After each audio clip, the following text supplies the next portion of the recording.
Información precisa, completa, veraz, objetiva e independiente. Directo a tu pantalla. Voz de América en RCR 750.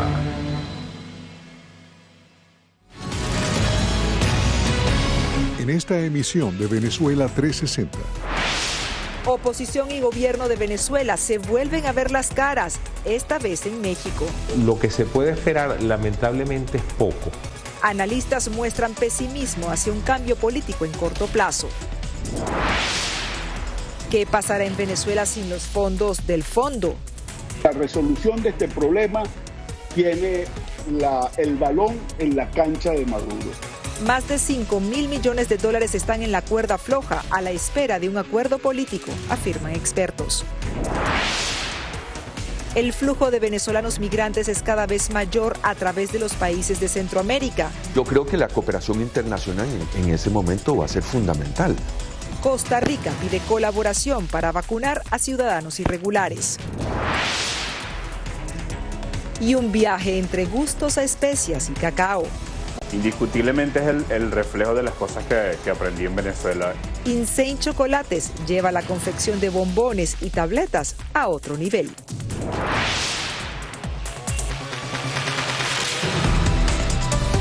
Hola amigos, soy Nathalie Salas Guaitero, les doy la bienvenida a una nueva edición de Venezuela 360 desde los estudios de La Voz de América, aquí en Washington. Cada día aumenta el número de venezolanos que salen de su país esperando hallar refugio y nuevas oportunidades. Actualmente, naciones como Costa Rica no solo han comenzado a recibir un mayor número de solicitudes de asilo, sino que por su territorio a diario pasan miles de migrantes no vacunados, lo que representa un riesgo para la nación centroamericana, sobre todo en este momento en que la variante Delta sigue cobrando víctimas. Carolina Valladares nos presenta el informe. La variante Delta del coronavirus se esparce por Latinoamérica. Según datos recientes de la Organización Panamericana de la Salud, al menos en 12 países del hemisferio, Delta acumulaba más del 50% de los casos de COVID-19.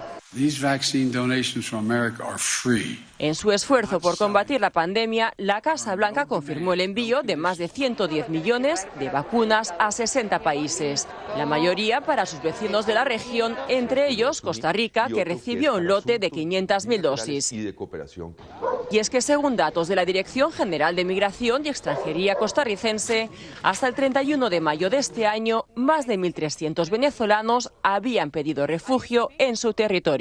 Empezamos a vacunar también a la población refugiada desde el inicio. Desde que no estemos todos vacunados, no vamos a estar todos libres de esta pandemia. Y eso no solo es para los refugiados, sino también para los migrantes irregulares, que son aquellos que no vemos y que no sabemos dónde están. De acuerdo con cifras que maneja la misión diplomática de Juan Guaidó, más de 30.000 venezolanos residirían en Costa Rica. Sin embargo, muchos de ellos serían irregulares. También otorgaron el estatus de protección complementaria a aquellas personas que no cualificaban para refugiados. ¿Tienen acceso, por lo tanto, esas personas que califican para ese estatus a la vacuna? Definitivamente. Y además ese estatus especial no fue una decisión unilateral, sino también lo hicimos, y de una manera muy responsable, en conjunto con el ACNUR y con los organismos internacionales, para garantizar que al darles ese estatus, que es un estatus de residencia legal, pudieran tener acceso también a la Caja Costarricense de Seguro Social. Al igual que en otros países, como en Estados Unidos, la respuesta de los venezolanos al estatus de protección temporal no ha sido la esperada. Según Inmigración y Extranjería de Costa Rica, solo 549 migrantes se habrían registrado a fecha del 13 de mayo. Pero un problema preocupa especialmente a las autoridades de Costa Rica: los flujos migratorios de venezolanos. Dijo la OEA que para finales del primer trimestre de 2022 se espera que haya 7 millones de refugiados, migrantes venezolanos cuando se abran las fronteras. ¿Eso tendría un impacto? Bueno, yo creo que la cooperación internacional en ese momento va a ser fundamental. Esto es una preocupación que no es solo de Costa Rica, es una preocupación que también está teniendo Colombia, que está teniendo Panamá, y que lógicamente va a redundar después en toda la parte norte de Centroamérica. Según la Organización de Estados Americanos, la eventual apertura de fronteras y la agudización de la crisis humanitaria podrían generar una nueva estampida de venezolanos buscando refugio durante los próximos meses. Carolina Valladares, Venezuela 360, Voz de América, Washington. Y continuando con el tema sanitario, expertos vaticinan un panorama poco alentador para Venezuela en materia de salud pública. Con la pandemia de COVID-19 en pleno apogeo, la escasa disponibilidad de vacunas y la amenaza de nuevas variantes, profesionales de la salud creen que la situación podría tornarse crítica para diciembre. Pero hay más, y es que la pandemia oculta otra realidad que impacta no solo a los venezolanos, sino que pone en riesgo a toda la región. Belén Mora nos dice de qué se trata. El sistema de salud público venezolano oculta una oscura realidad, afirman expertos. Mientras los ojos de muchos están puestos en la amenaza del COVID-19, otra amenaza se cierne sobre los venezolanos. Por lo menos 10 o 15 de las enfermedades que se controlan con vacuna o con saneamiento ambiental están sueltas por la calle. Malaria, dengue, zika, chikungunya, tétano, difteria, rotavirus, tuberculosis y sarampión son solo algunas de las enfermedades que amenazan la salud de los habitantes de Venezuela, también la región. Como algo así como una suerte, digamos, de abastecimiento y reservorio de enfermedades que tienen que ser controladas y que no lo estamos haciendo y estamos, digamos, contribuyendo a una complicación seria en el vecindario. Entre tanto, el avance de la pandemia de COVID-19 en la región y la amenaza de nuevas variantes aviva la preocupación de profesionales de salud por el bajo índice de vacunados en Venezuela. Que al darle tiempo a estas variantes a poder reconocer la capacidad inmunológica de los no vacunados, le permite generar en sí mismo nuevas características que generarán variantes mucho más infecciosas. Pero en Venezuela la preocupación de los expertos va más allá del porcentaje de vacunados.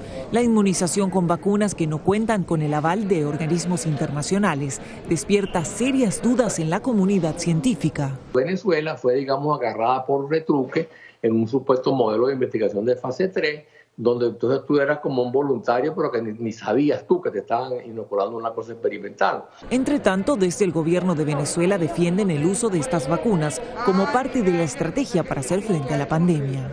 En los próximos días empiezan a llegar los aviones con las vacunas del sistema COVAX, que viene a reforzar todo el sistema de vacunación con las vacunas chinas, rusas y también próximamente la llegada de la vacuna Abdala de Cuba en grandes cantidades y lotes. Sin visos certeros del fin de la pandemia y con 4% de la población inmunizada, los expertos vaticinan un panorama poco alentador en Venezuela, razón por la cual hacen un llamado a las autoridades.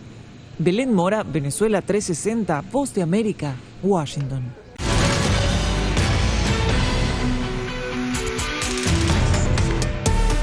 Oposición y gobierno volverán a una mesa de negociaciones facilitada por el Reino de Noruega y esta vez en México. Sin embargo, ni analistas ni ciudadanos venezolanos tienen mayores expectativas de que este nuevo intento traiga resultados, por lo menos a corto plazo. Adriana Núñez Rabascal está en vivo con nosotros desde Caracas. Hola Adriana, ¿qué se sabe de esta nueva ronda de diálogos? Aunque el presidente Nicolás Maduro dijo ya que había un papel de trabajo, no se han difundido públicamente los puntos de la agenda.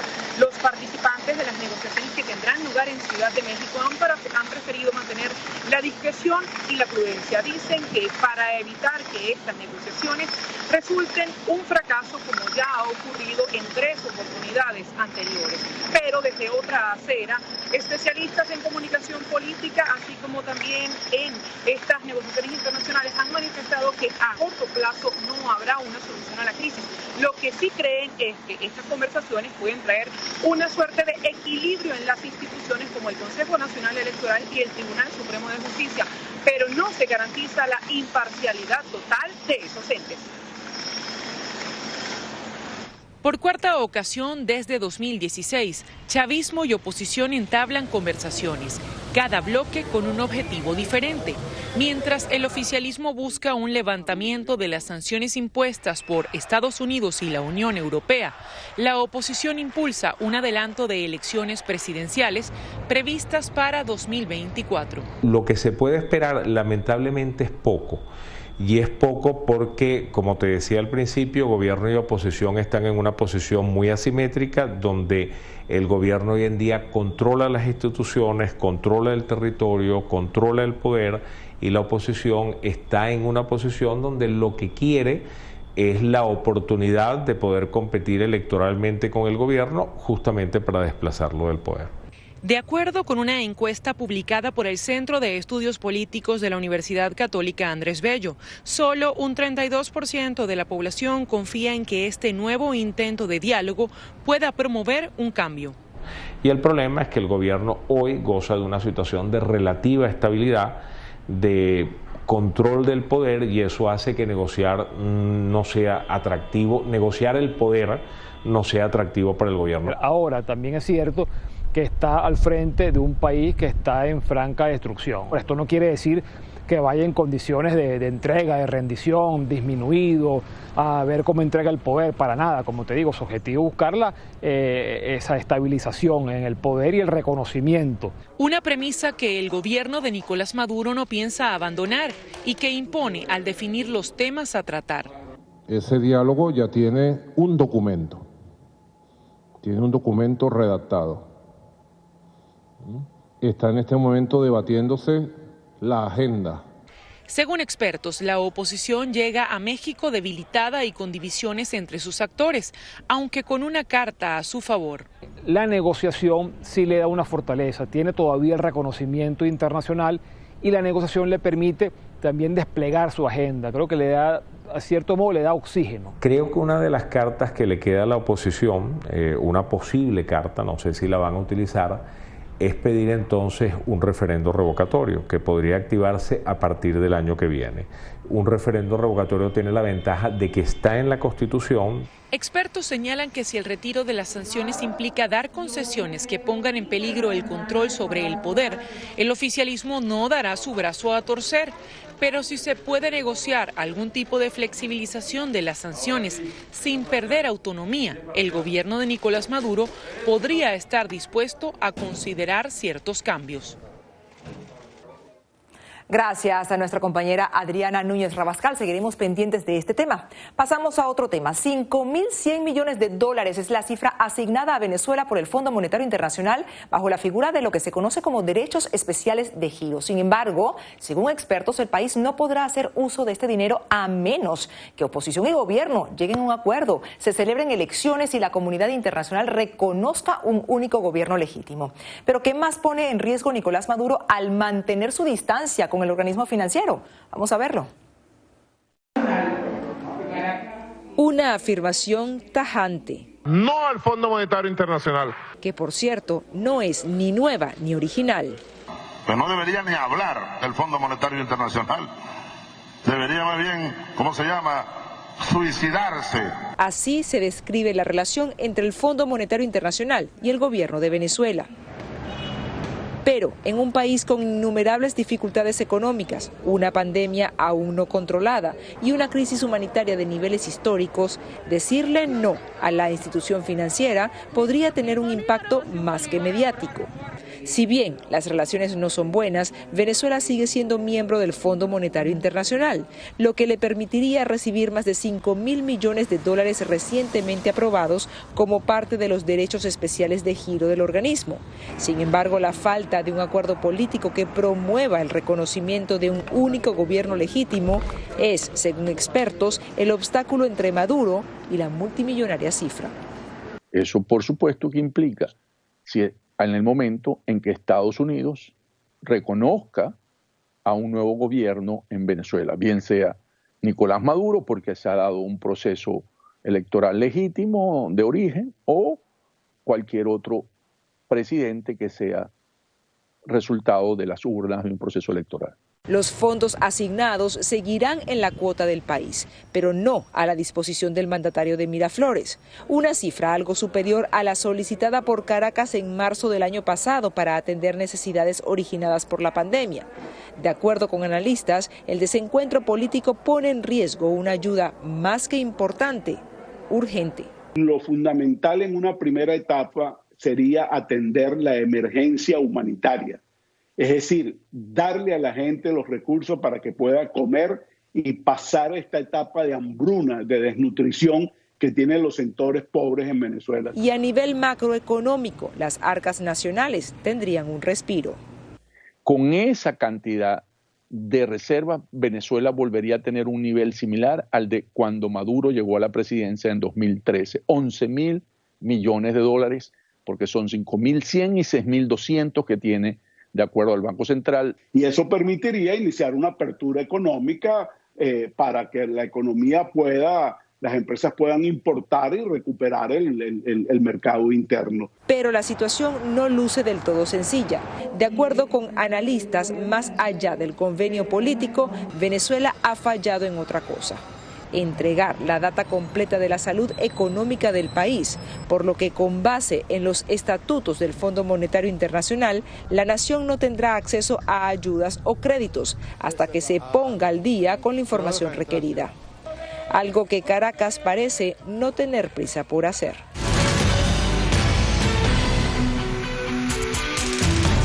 Seguimos con más de Venezuela 360. Nos vamos a España, que sigue lidiando con la petición de extradición del líder opositor venezolano Leopoldo López. Ya son 2 las veces que el mandatario Nicolás Maduro ha hecho referencia al procedimiento para llevar de vuelta al presidente de Voluntad Popular a Caracas. Pero ¿cómo funciona este proceso en España y en qué fase se encuentra? Es por eso que está con nosotros a esta hora Julia Riera desde Barcelona. Hola Julia, tú tienes la respuesta. ¿Qué está pasando allí?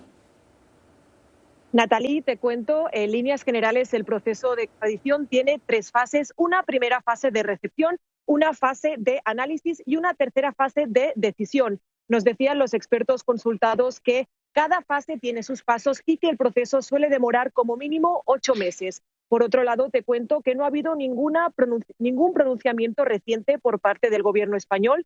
Fue en el pasado mes de mayo cuando la ya antigua canciller Arantxa González Laya dijo haber recibido una primera petición, que la estaban tramitando, pero no dio más detalles sobre cuál podría ser la respuesta del gobierno español.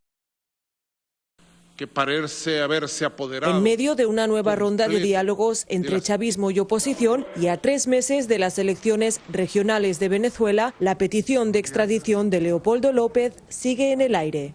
El exalcalde y uno de los principales líderes de la oposición venezolana reside en España desde el pasado mes de octubre. Es por ello que el país europeo tendrá la última palabra en su proceso. Pero ¿cómo funciona el procedimiento? España y Venezuela tienen un convenio bilateral de extradición. Expertos explican que el primer paso es que el Consejo de Ministros reciba la petición por vía diplomática y decida si la acepta o no. En caso que el gobierno autorice o permita esa puesta en común del procedimiento de extradición, pasa a un procedimiento judicial. El segundo paso le corresponde a la Audiencia Nacional, en la que el Juzgado Central de Instrucción lleva a cabo la investigación inicial. Se aportan todos los documentos en que el Estado reclamante sustenta su petición y la defensa del sujeto reclamado viene a alegar aquellas cuestiones que entiende oportunas para impedir esa extradición. Si se concluye continuar con el procedimiento, pasa a la Sala Penal, donde se decide si se eleva el proceso al Consejo de Ministros, que dará el veredicto final. Pero, ¿en qué fase se encuentra el caso de Leopoldo López? Coincidiendo con la llegada del nuevo canciller de España, el presidente venezolano dijo en julio pasado que solicitaría la extradición del opositor, la segunda que se hace en 2 meses. Vamos a solicitar en extradición y a afincarnos en que el gobierno de España respete el derecho internacional. Pero de acuerdo con la defensa de Leopoldo López, por el momento no existe ninguna petición formal. Tenemos información que esa petición se encuentra en el gobierno de España y hasta el momento no tenemos información oficial que haya sido enviado a la Audiencia Nacional.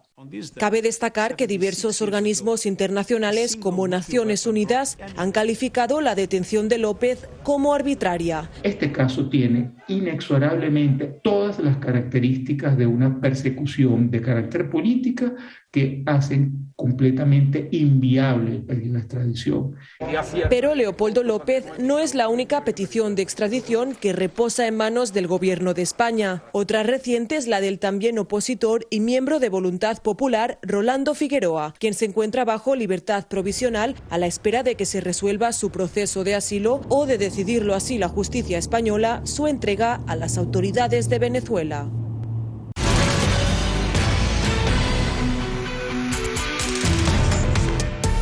Y un viaje al pasado a través de un sueño hecho realidad aquí en el presente. Así se describe la experiencia que se obtiene tras probar uno de los bombones de Insane Chocolate. Cristina Caicedo Smith nos cuenta.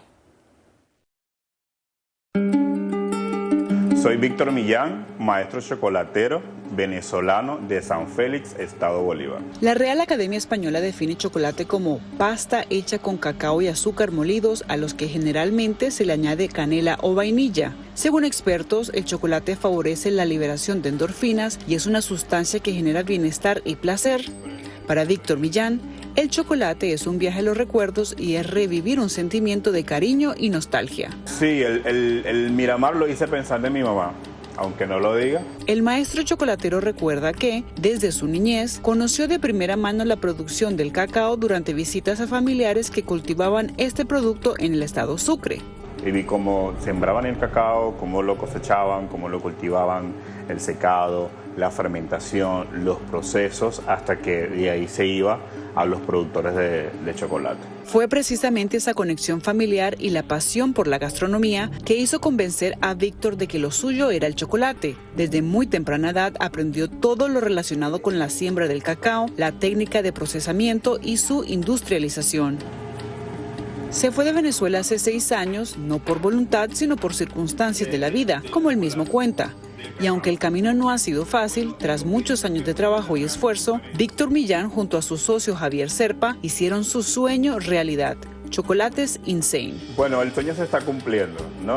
Te muestro un botón. Y la otra parte o la otra cara de la moneda es que tienes que reducir tu vida pues a menos gastos para poder invertir en la marca. Millán utiliza las infusiones de sabor, culturas y productos naturales y orgánicos para crear el mejor chocolate, respetando los sabores y creando nuevas sensaciones para el paladar de quienes prueban sus bombones, tabletas y dulces. Trato en lo que estoy haciendo de involucrar a muchos inmigrantes, también involucrar al talento venezolano, porque me parece muy importante que se sepa que hemos salido venezolanos profesionales con muy buena calidad. En una definición más empírica y según las palabras de Michael Levine, químicamente hablando el chocolate es realmente el alimento perfecto del mundo. Y Víctor Millán se encarga de hacer de su chocolate el viaje ideal a un punto muy específico de este planeta. Sé que no todos podemos ir a Venezuela, pero a través de mis chocolates hemos creado un viaje a Venezuela. En un futuro cercano, Víctor desea abrir su propio local dedicado a sus chocolates y otras delicias en Washington, donde espera poder promover no solo el talento, sino también la industria del cacao venezolano. Cristina Caicedo Smith, Venezuela 360, Voz de América, Washington. Y para finalizar nuestro programa les presento a Chuy, una perezosa que se ha convertido en la pionera de un novedoso centro de rescate y rehabilitación de animales de su clase en San Antonio de los Altos, estado Miranda, en Venezuela. Aide y Juan Carlos Rodríguez son una pareja que abrieron este santuario solo por el hecho de ayudar a proteger esta especie que, si bien aún no se encuentra en peligro de extinción, al parecer no cuenta con mucha investigación sobre su cuidado y mantenimiento para que dure muchos años más aquí en nuestro planeta. Llegamos al final de Venezuela 360. Gracias por su preferencia. Les habló Natalí Salas Goitero. Será hasta la próxima semana.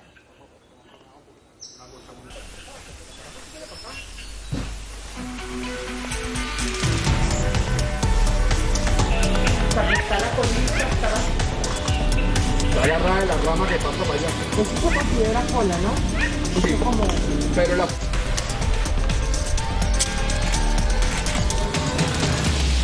Permiso. Radio Caracas Radio presentó Voz de América.